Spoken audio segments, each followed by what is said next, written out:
¿cómo están? Yo soy Liv y les doy la bienvenida una vez más a mi canal y ya sé que me he tardado bastante, pero hoy les traigo un episodio nuevo de Pasó en Corea. Les voy a dejar un link en la cajita de descripción en donde pueden ustedes ver todos los episodios de esta serie y les prometo que voy a tratar de hacerlos un poco más seguido. De hecho ya tengo planeado cuál va a ser el siguiente, pero hoy ya por fin les traigo un nuevo caso. De hecho es un tema muy interesante que también va a estar ligado al próximo episodio.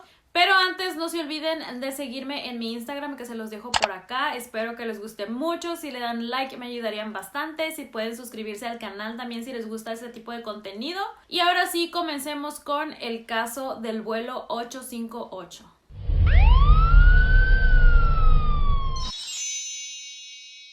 Los hechos sucedieron el 29 de noviembre del año de 1987 en un vuelo de Korean Air en donde se encontraban a bordo 115 pasajeros en un Boeing 707. Este vuelo viajaba con una ruta entre Bagdad, Irak y Gimpo en Corea del Sur. Se dice que dos espías colocaron un dispositivo dentro de este avión mismo que hizo que se derrumbara alrededor de las 2 p.m. en el mar de Andamán y desafortunadamente los 115 pasajeros perdieron la vida a bordo. Además de que esta historia queda bastante inconclusa puesto que los restos del avión nunca han sido encontrados. Esta ha sido una de las tragedias más grandes de Corea del Sur de las que se tiene registro hasta la fecha y de las cuales aún el gobierno de Corea del Norte ha descartado toda posibilidad de su participación en este incidente. En ese entonces la respuesta del gobierno de Corea del Sur fue de dejar de cooperar con el gobierno de Corea del Norte y asimismo las familias de las víctimas se reunían para protestar y pedir justicia por lo que había sucedido con sus familiares. Y para poder entender mejor qué era lo que estaba sucediendo con las relaciones entre estos países, pues tengo que hablarles un poquito de historia,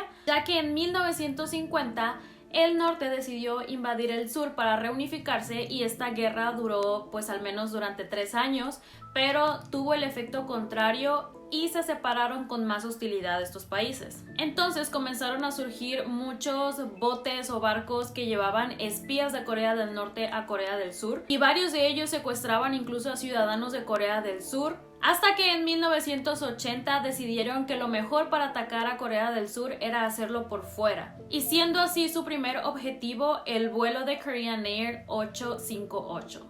Kim Yeon-hee, en ese entonces de 25 años, era la hija de un diplomático de Corea del Norte que ocupó el puesto de Asuntos Exteriores y por ello su familia vivió incluso en Cuba por algún tiempo. Recibió entrenamiento por 7 años y 8 meses como espía debido a sus aptitudes sobresalientes en idiomas y fue enviada a las afueras de Pyongyang para entrenar en artes marciales e idiomas, haciendo especial énfasis en el idioma japonés. De hecho, les quiero hacer un video hablándoles de los casos de espías norcoreanos más famosos aquí en Corea, de todos los problemas que han habido, de cómo lo maneja el Centro de Inteligencia Nacional y así también cómo ellos han argumentado que ciertas personas son espías cuando no lo son. Todo eso va a ser un episodio especial, pero en el caso de Kim, ella podía infiltrarse como japonesa y de hecho así lo hizo, pues subió al avión con un pasaporte falso de una ciudadana japonesa. Ella tenía la convicción de que ese acto iba a reunificar a las dos Coreas según había sido una orden directa de Kim Il-sung, que es el padre de Kim Jong-un, y había abordado este avión junto con un cómplice también ciudadano de Corea del Norte, quien a su vez también llevaba un pasaporte falso, haciéndose pasar por el padre de Kim. Pero cuando el avión se detuvo para hacer una escala, ellos se bajaron dejando el dispositivo dentro. Ambos fueron arrestados en la siguiente escala que tenían, ya que se descubrió que llevaban pasaportes falsos. Pero antes de ser arrestados, su cómplice terminó con su propia vida al ingerir una pastilla de cianuro que llevaba escondida en uno de sus cigarrillos, y Kim de hecho intentó hacer lo mismo pero no tuvo éxito. Entonces ella fue hospitalizada y después arrestada para llevar a cabo su confesión. Ellos habían sido los implicados directos del accidente que acababa de ocurrir. Además, las víctimas eran obreros trabajadores que se encontraban en el extranjero y quienes pasaban por momentos muy difíciles debido a esto, ya que su trabajo era en climas extremos y se encontraban de regreso para ver a sus familias. En los años 80 Corea del Sur comenzó a prosperar de una manera muy rápida y esto no le gustó para nada al gobierno de Corea del Norte, quienes los veían como una competencia. En el año de 1987 se eligió a Seúl como sede de los Juegos Olímpicos y por ello Corea del Norte quería hacer una declaración al mundo, es decir, dejarlos ver mal como que eran un país que todavía era inestable económicamente, que eran un país caótico, pero con el incidente que acababa de suceder y con la responsabilidad que se le adjudicó a Corea del Norte, e incluso los países de las Naciones Unidas comenzaron a pedir que se castigara a Corea del Norte por estas acciones. Sin embargo, Corea del Norte jamás aceptó su responsabilidad. De hecho, en un discurso por el representante de Corea del Norte, él dijo que jamás podrían haber hecho este tipo de actos, puesto que eran países hermanos y lo único que querían era la reunificación. Pero para los ciudadanos coreanos esto no era suficiente y para ellos no había una evidencia más clara que la confesión de la misma Kim. A pesar de haber sido sentenciada duramente por una corte coreana, al año siguiente el presidente le otorgó el perdón, pensando que ella había sido una víctima más y de cómo le habían lavado el cerebro para llevar a cabo actos tan crueles. Según el líder de inteligencia de aquella época, recuerda que después de su arresto le dieron un tour por la ciudad y en ese momento ella quedó tan sorprendida por los avances de ese país y era tan diferente a lo que le habían enseñado en Corea del Norte que no le quedó más remedio que confesar. 제가 저쪽에서 교육을 철저히 받고 생각하던 것과는 여기 현실이 너무도 차이가 나고 반대되는 현실이 있었기 때문에 점차 어느 것이 진실인가 하는 데 대해서 알게 되었습니다. 그래서 그것을 깨닫게 되면서 제가 저쪽에서 기만당해서 이때까지 살아간 것을 깨닫게 되었고 Además, otra cosa importante era que si el gobierno de Corea del Sur la desaparecía, también iba a desaparecer la evidencia directa de los actos atroces que ellos habían cometido hacia su gobierno. Y pensaron que ella sería la prueba viviente de lo que el norte era capaz de hacer. Pero para las familias aún quedan muchas preguntas sin responder y han tratado de reabrir la investigación. De hecho, el líder de la investigación es un padre que ha dedicado su vida al apoyo emocional de las familias de las víctimas y a guiar los esfuerzos junto con políticos y miembros del Congreso para reabrir una investigación y determinar en dónde quedaron los restos de este avión. Pero hasta la fecha no se ha hallado nada. De hecho, la investigación oficial se cerró en el año de 1987 a solo 10 días de que se haya comenzado una investigación por parte del Centro de Inteligencia Nacional, lo cual también resultó un poco extraño porque la facultad de investigar le correspondía al Ministerio de Transporte. Sin embargo, el Centro de Inteligencia no los dejó y únicamente los dejaron asistir con cuestiones técnicas. Pero esto se hizo así debido al clima político en el que se encontraban en esos momentos. Además de que muchos trabajadores dicen que en aquel momento el país no era tan democrático como quisieran y ellos no tenían la facultad de comentar ni ir en contra de las decisiones presidenciales. Este asunto se vuelve un poco más turbio,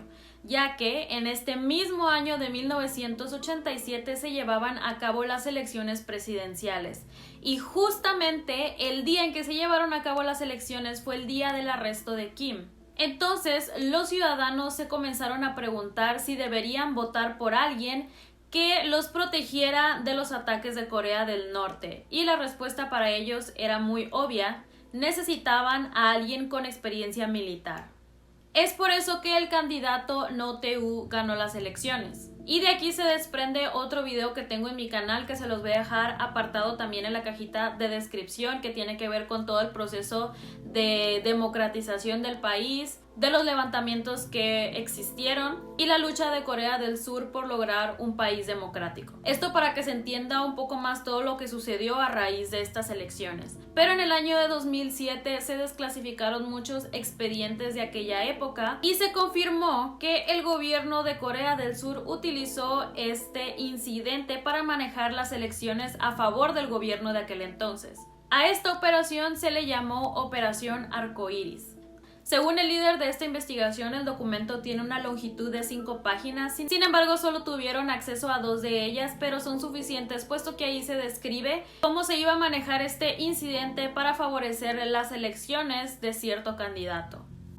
Otra cosa que me llamó la atención es que en 1991 Kim publicó su biografía y fue invitada a hacer una gira por todo el país para promoverla, pero también el gobierno de Corea del Sur le pide que haga promoción en contra de Corea del Norte y en contra de las propagandas políticas de dicho gobierno.